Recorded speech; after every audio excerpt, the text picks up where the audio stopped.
Queens, New York gets a $42 million preschool facility. $42 million. According to the mayor, it's for fairness, not really education. I'm Dr. Duke, she's Katie, and this is the Dr. Duke Show.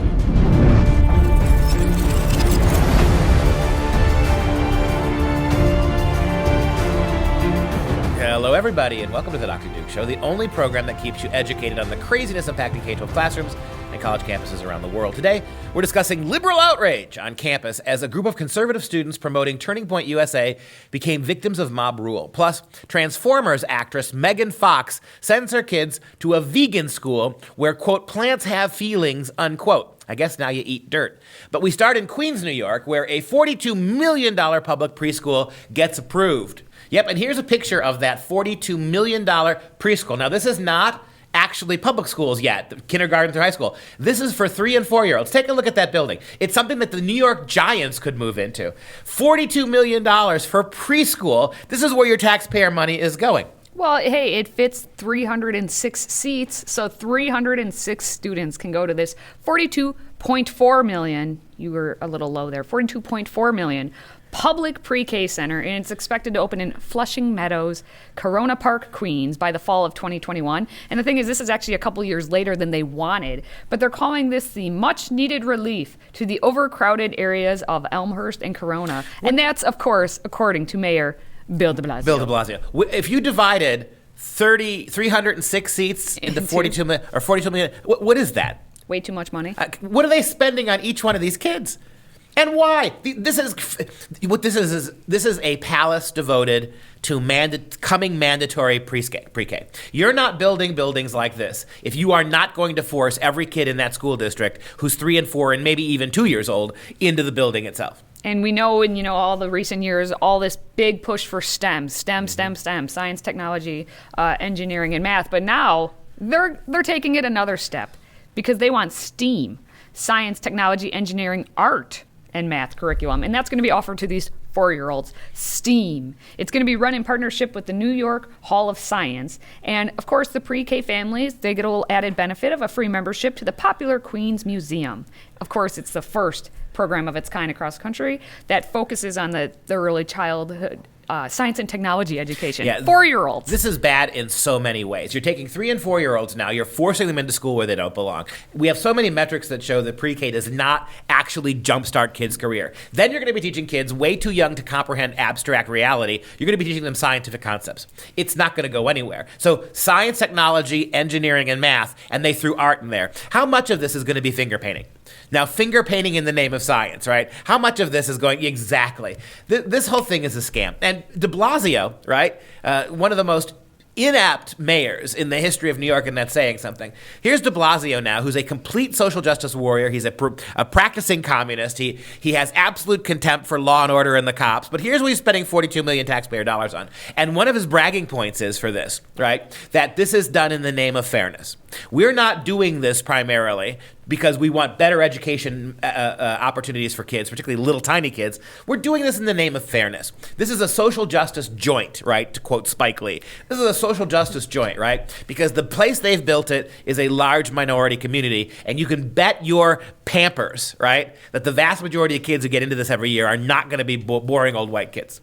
Of course they're not going to be, and they even said so, that the center is going to be diverse in admissions, and they want to ensure that the emergent multilingual learners will be represented and the low-income families are represented. And just like you said, but de Blasio said, verbatim, at the ceremony breaking ground for the center, how do we become the fairest big city in America? It starts the very first day a child steps in the classroom. Yep, which is younger and younger. And how can we become the fairest, right? Fair means everybody gets the same. So you can, as a typical left-wing educrat, continue to destroy the public schools. This is the same idiot who presides over a city who's gotten rid of, as we saw 2 weeks ago, who's gotten rid of honors programs, right? They're getting rid of honors programs because those are not fair, right? It's not fair to kids who aren't honors kids. So here you throw that picture up there, Mike, again. These are the new cathedrals. This is the new religious centers. I remember a couple years ago we were talking about Arne Duncan, right? How Arne Duncan, Obama's Secretary of Education, was bragging how the public schools were going to be the centers of the communities. Not the churches, not the mayoral mansions, not the local family homes. That's it. There is your crystal. Look at all the glass. It's like the new Jerry Falwell's Crystal Cathedral, right? There you go. Dedicated to progressive education. And notice how all of it there, all of that stuff, costs incredible amounts of money. And all that money is not going to do one thing to educate kids any better. It's not going to do one thing to make them better. Well, they're probably going to be a vegan school where they say that plants have feelings. Talk about plants and feelings if you want to. We're going to get to that in a moment. But first, I want to go on to another New York campus, because New York as a state and whole, it's not just New York City, but even upstate, at Binghamton University. It's a little bit, actually, I looked it up. It's not that far north of Scranton, Pennsylvania. SUNY Binghamton, I know it well. All right, Binghamton, there we go. Well, back in November, there were 2 conservative students who were representing Turning Point USA, and they were out on the campus, had a little table and some literature, and they were trying to recruit some students. So, of course, protesters had to come by and attempt, at least, to take down the plastic tables, but they were doing some other things, and tensions were high, so the police were called. So check out what we have for video. I just want to say that the fact that y'all are comfortable to even do this means that we're not doing enough. And every single time they try this, look at you shaking, you little. Look at you shaking. It's crazy. because I'm cold. Crazy. Look at you. Everyone's crazy. Okay. My First Amendment right. This is my First Amendment right to say suck my. Who are they protecting? Because you shut down an event.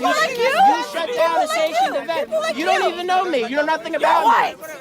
So you see what that is unbridled anarchy. You have kids actually looking at other students and assaulting them verbally and threatening them with assault simply on the basis of their race. It is no bigger than that, right? You're going after them because they're white, as that one particularly annoying Asian girl said, "You're white!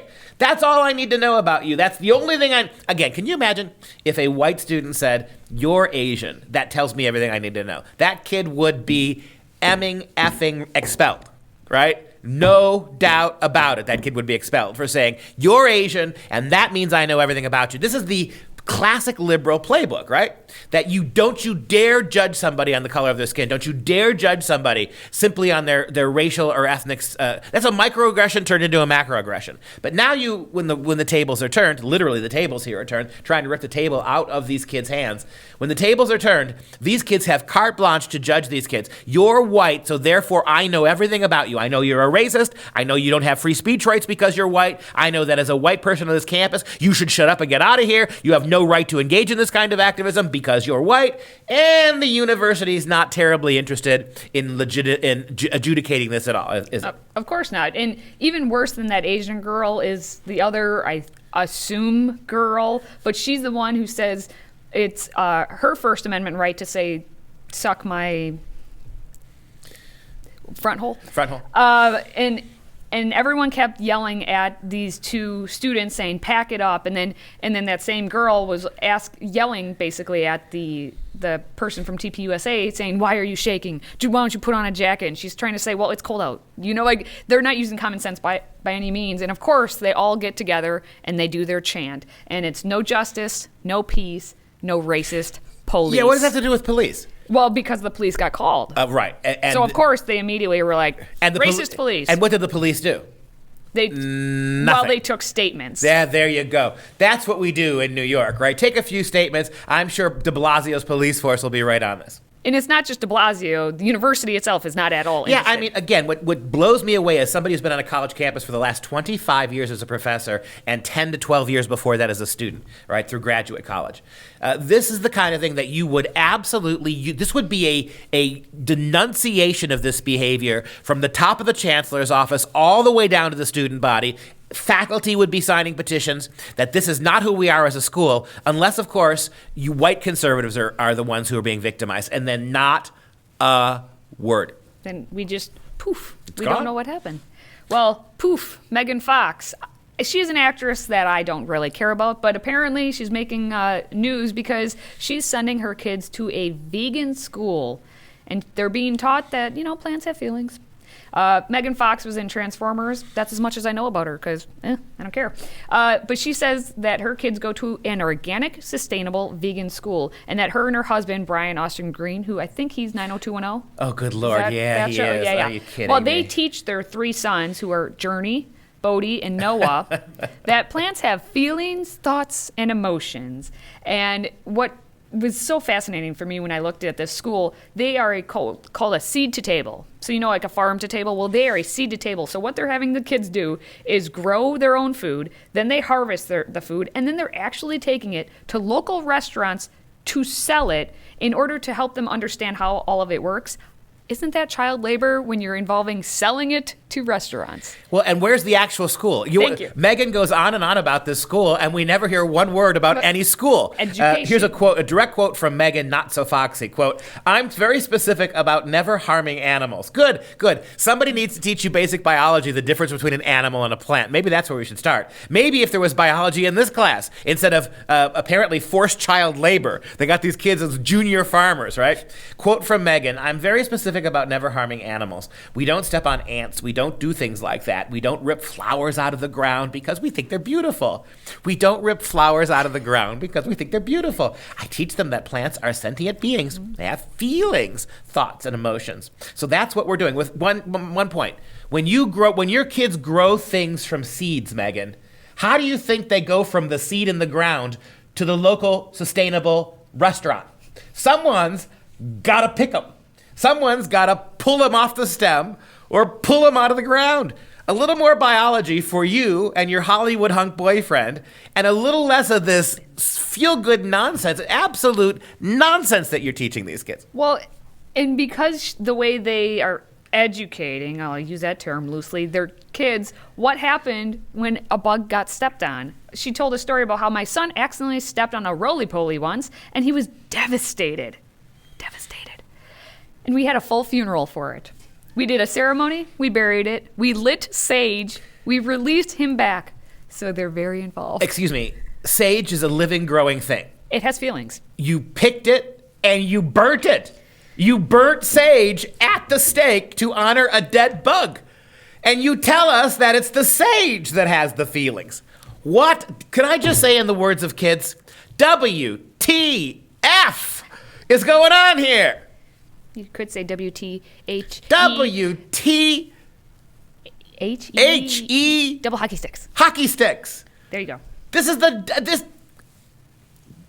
Forget the stupidity of the story. Forget the stupidity of a vapid Hollywood actress who thinks feelings are attached to plants, right? That the average dandelion, right, has a loving family, a dandelion right, does? is able to fall in love with other dandelions. Let's forget that for just a second. Just forget that.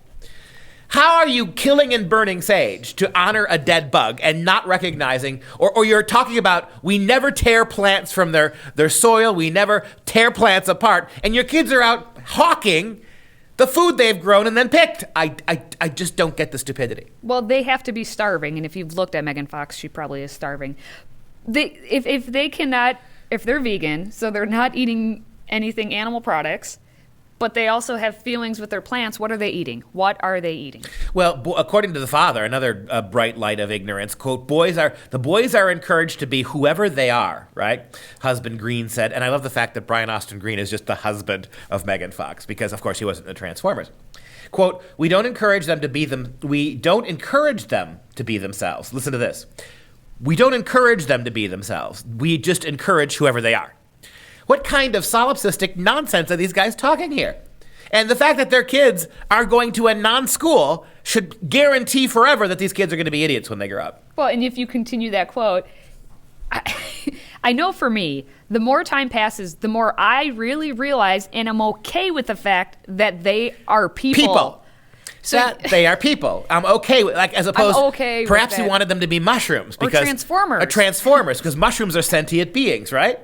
Fox's parenting advice, quote, geez. It's about releasing control, right? That's all it is. It's about allowing them to be who they are and relinquishing control because they were born to be who they are, and it's not my job to support that. It's my job to support that process, not to get involved and micromanage and mold them into who I think they should be. I'll bet you any money until you molded them into vegans who, despite the fact that they have canine teeth, when you transform them into non-meat-eating idiots who actually believe that plants have feelings, but that's not molding. See, right? That's just letting them be the little, because you know what kids are. Kids grow up. If you don't get in a kid's way, when those babies come into the world, they've got little PETA and vegan platform signs. My son did. Yeah. From the moment they're born, you try to feed them a little beef baby food, they spit it out. Yeah, they want none of that stuff. right? slapped me. So you didn't do any molding there, right?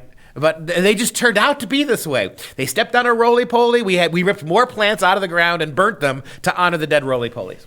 And who calls them roly-polies? Her. Megan Fox does. That's who. But There ain't enough pretty in the world to make one take a chance on that. There ain't enough pretty in the whole world to make that idiot attractive. Just saying. And those are his 2 cents. Well, that's going to wrap up this Tuesday's show. If you would like to support this program, please consider joining our Patriot Club for just $25 a month. Visit drdukeshow.com to get started. And if you like what you've heard today, and how could you not, please consider sponsoring the show. If you have a business, large or small, we want to hear from you. Partner with us. Visit freedomproject.com/advertise, freedomproject.com/advertise. For Freedom Project, I'm Dr. Duke. She's Katie. Until next time, don't step on any roly-polies, my friends.